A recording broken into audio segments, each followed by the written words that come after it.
When the dust settles on another awesome battle, we join the Roboteers for a chat about what's new in the bots, take a look back at the highs and the lows from each battle, and look ahead at what comes next. So join myself, Steve and David as we head back to the pits.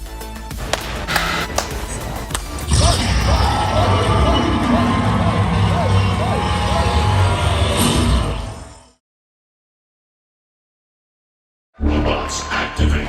Hammer robots are few and far between in the modern field of BattleBots. Shatter is one of them. Bots FC decided to ignore the meta and go with something completely unique. From its unique strafing drive style to its aggressive attacks with that axe, what makes a completely unique robot? In this episode, we talk to Team Shatter. So we are now in the pits with Adam Wrigley for definitely the first time, we are talking Shatter and this year Emulsifier as well. We'll get onto Emulsifier in just a little bit, but Shatter first of all is still one of the nicest robots to look at, both in style and in how it moves. It's so good to finally see it moving sideways in person. It's just beautiful. First question is, what is new with Shatter this year? Cool, so what's new with Shatter? You know, on the outside, it looks really similar.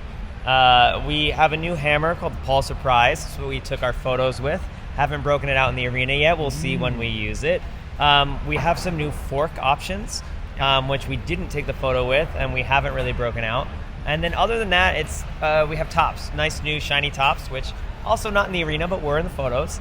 So mostly very similar. On the inside, very different. So our entire aluminum chassis is completely redone. It is lighter weight and hopefully stronger. Yep. We also have these pieces we can bolt onto the outside of it to make it even stronger and kind of air gap our armor, which we forgot to use versus Huge. Oops.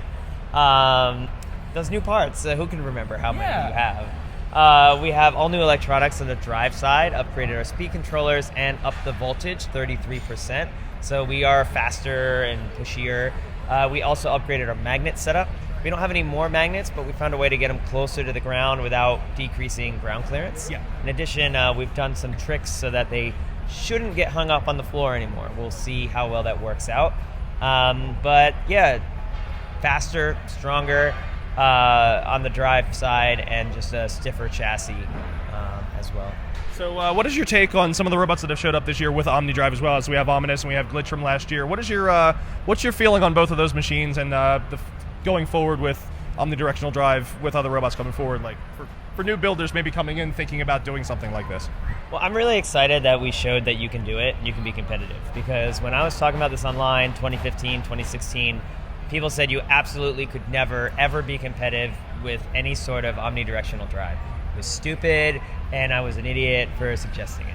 So that was really good impetus for us to prove them all wrong. I think we did, and the fact that there are other competitive teams here using these types of different omnidirectional drives shows that this is viable. Yeah. And people are scared of these robots. It's not a joke anymore. And I love when innovation works. Yeah. Because for so long it was, oh, you want to make a BattleBot, it's 4-wheel drive, you know?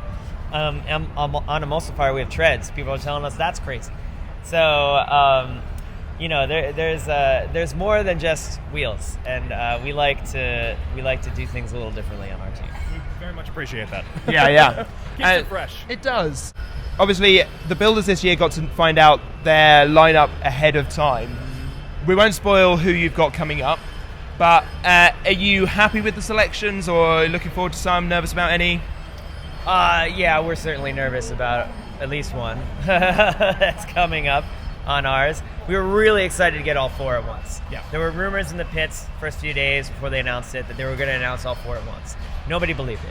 Something that we asked for as part of the negotiations for this season was like, hey, we want to get all the fights at once. That would be awesome. And there was no guarantees that would happen, and it seemed like it wasn't going to.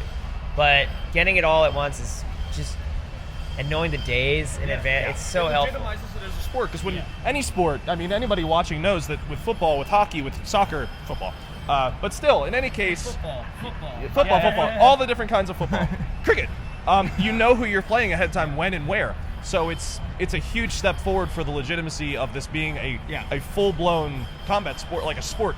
and you know, it's something that I know that has been asked for. Yeah. So, and that's Not only that, it's a huge it helps with, you know, getting fans excited, but getting sponsors who are crucial to these bots now for getting the money to build them.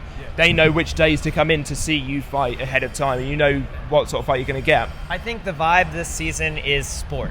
Yeah. Everything is more like a sport, and we're super excited about that. Again, something we pushed really hard for in the negotiations was, let's treat this like a sport. And previously, if you came in with a new robot went 0-2, you weren't going to get another fight.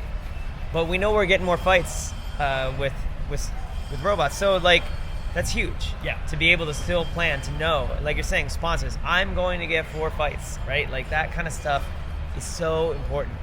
And being able to plan, and like, you know, I know we're playing it safe with the matchups and stuff right now because we don't know how they're going to announce it, but being able to plan ahead for the whole season is just huge, and to know that these are the opponents and they're not going to swap it. Previous seasons, just the matchups were spoilers. Yeah. Oh, that rookie is fighting that veteran for 4th fight.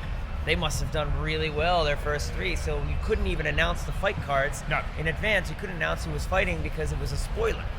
And that ruins the vibe from a fan perspective. Now I can look ahead and say, I mean, I'm going to make something up, but you could say, oh, this Waiachi huge fight in week 10 is going to be amazing. Absolutely. Right? And you can plan it. You can say, I can't wait for that episode. I can't wait for this rivalry fight that I've been waiting for weeks now. You know, it's huge. Building that hype and getting people excited about the season, saying, okay, well, you know, they went 0-2, but this latter half of their season is looking a little light. They can come back. You know, all this talk that you get in real sports, you can have now. And there's none of this finagling of like, well, the really good robot went 0-2, so we're going to switch it up so they fight rookies in the last 2. Right? And even if they are not actually doing that, 'cause I don't know, it sometimes seems like they are. No more of that. You get rid of all of the conspiracy. There's real jeopardy. Real jeopardy for even the big names who may not make that bracket at the end. It's all real and and sporting. That's the vibe. It is. I have one last gift for you because you have come on the Robocast. You get one of these stickers that says thanks for being on the Robocast. As Sam sends his regards, he couldn't make it. He decided to get married. Priorities, right? Lame. But yeah, thank you very much for your time, Adam. We'll let you get back to the robot. And thank you very much. Yeah, thanks for having me. Always enjoy. A massive thank you to Adam Wrigley for joining us on this episode, and thank you so much for watching. If you enjoyed this video, do like it, do subscribe to the channel if you are new, and we shall see you next time for another episode of Back to the Pits.